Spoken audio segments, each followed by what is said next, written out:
ओम शांति।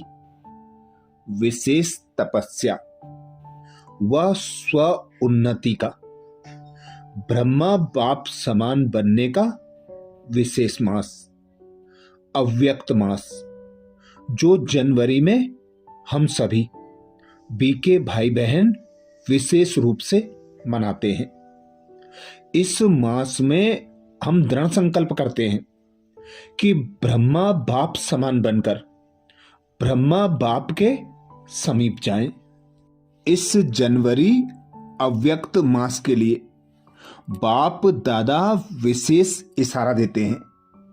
मौन का अभ्यास करो, अंतर्मुखी होकर अंतर्मुखता की गुफा में समाये रहो।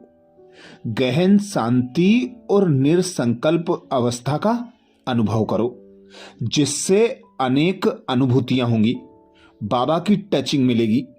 इससे श्रेष्ठ संकल्पों का स्टॉक जमा होगा, रूहानी वृत्ति और श्रेष्ठ वाइब्रेशंस बढ़ेंगे, जिससे अनेक आत्माएं राहत का अनुभव करते हुए पिता की ओर आकर्षित होती हैं। यह अव्यक्ति मास तीव्र पुरुषार्थ का, तपस्या का मास होता है। इस मास में हम विशेष अव्यक्त मुरलियों का मनन चिंतन करते हैं, अव्यक्त स्थिति बनाने का अभ्यास बढ़ाते हैं, जिसके लिए हम विशेष ब्रह्मा बाबा के गुण, विशेषताएं तथा उनकी शक्तियों का मनन चिंतन करते हैं और उसे अपने जीवन में उतारने का तीव्र पुरुषार्थ करते हैं। इसीलिए बीके के जीवन में यह मास दृढ़ संकल्प का मास होता है। इस विशेष मास में हम सभी भाई बहन योग, तपस्या और ज्ञान की धारणा पर विशेष पुरुषार्थ करते हैं कि आत्मा देह भान से मुक्त होकर अपने आत्मिक स्वरूप में स्थित हो, जिसे ही बाबा विदेही स्थिति कहते हैं। विदेही स्थिति और अशरीरी स्थिति का अभ्यास बढ़ाने के लिए नवंबर मास में भी बाबा ने विशेष अटेंशन दिलाया था। नवंबर मास के अव्यक्त इशारों का पुनः मनन चिंतन जरूर करें। यह जनवरी का अव्यक्त मास ब्रह्मा बाबा के प्रति प्रेम और उनकी संपन्न और संपूर्ण स्थिति को स्मृति में पक्का करने का मास है, जो हम बच्चों को उनकी ही तरह परमात्मा के प्रेम में लवलीन होने और पवित्रता को धारण करने के लिए प्रेरित करता है और हमें विशेष शक्तियां प्रदान करता है।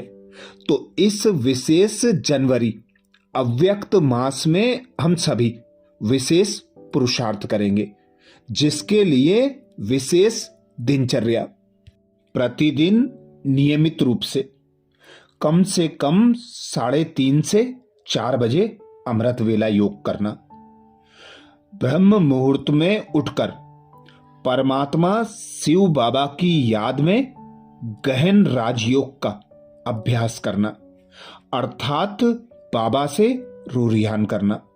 यह पूरे दिन के लिए मन को शक्तिशाली और शांत बना देता है। 4 बजे से 5 बजे का जो समय है, उस समय में बाबा की याद में बैठकर विशेष ज्ञान का मनन चिंतन करना है। इस पूरे मास में हमारा यही पुरुषार्थ रहता है कि जो ब्रह्मा बाबा करते हैं, जिससे ब्रह्मा बाबा को स्नेह है, वही काम हम करें। तो ब्रह्मा बाबा को सबसे अधिक प्यार मुरली से था। प्रतिदिन मुरली का मनन चिंतन अवश्य करना है।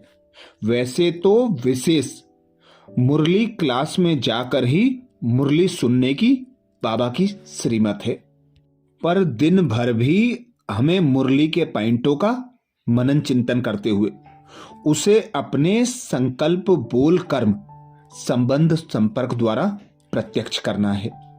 उसके बाद दिन भर हम कार्य करते हैं, कर्म करते हुए भी बाबा की याद बनी रहे, उसके लिए हर 1 घंटे में कुछ समय निकालकर बाबा को याद करें। स्वयं को आत्मा अनुभव कर परम धाम में परम पिता परमात्मा के सम्मुख अनुभव करें। उसके बाद शुद्ध सात्विक भोजन जो बाबा की याद में बना हुआ हो और बाबा की याद में ही बैठकर उसे स्वीकार करना है। शाम के समय 6:30 से 7:30 बजे तक नुमा श्याम योग के समय विशेष बाबा से शक्तियां लेकर विश्व की सेवा करना है। सर्व आत्माओं के साथ साथ प्रकृति के 5 तत्वों को भी शक्तिशाली वाइब्रेशंस देना है।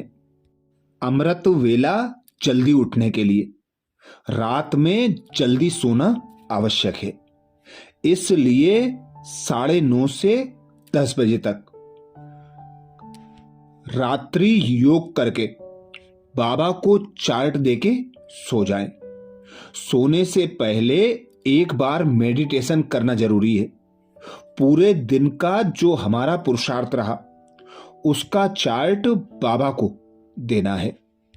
अमृत वेला का समय हम ब्राह्मणों के जीवन का सबसे महत्वपूर्ण हिस्सा है, तो नियमित रूप से जल्दी उठना है।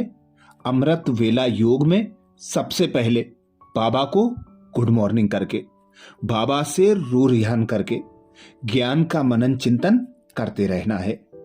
पवित्रता मन वचन और कर्म में धारण करना है, अर्थात हमारे संकल्प बोल कर्म संबंध संपर्क द्वारा पवित्रता प्रत्यक्ष हो।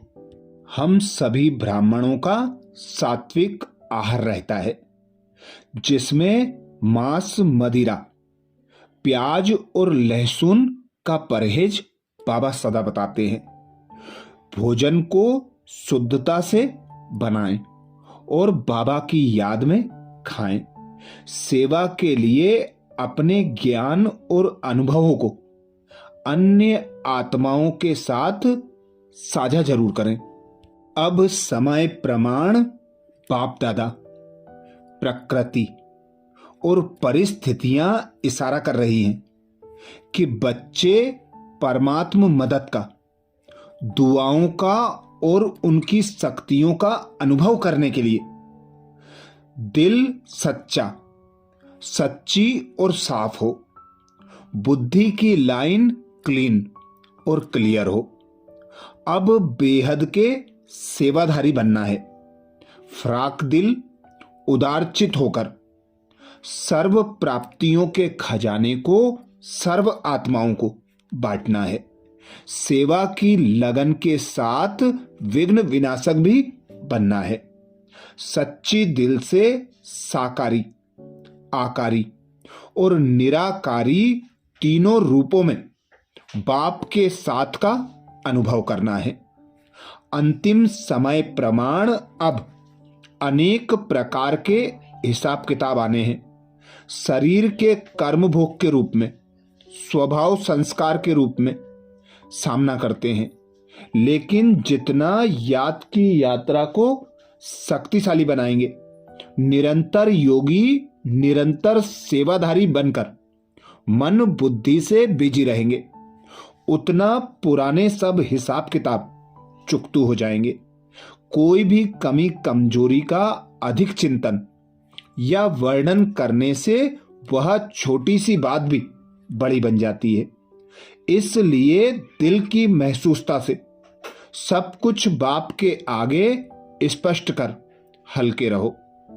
और इस जनवरी अव्यक्त मास में तीव्र पुरुषार्थ करते हुए ब्रह्मा बाप के गुण ज्ञान और शक्तियों का, विशेषताओं का मनन चिंतन करते हुए बाप समान बनने का पुरुषार्थ करना है। अच्छा, ओम शांति।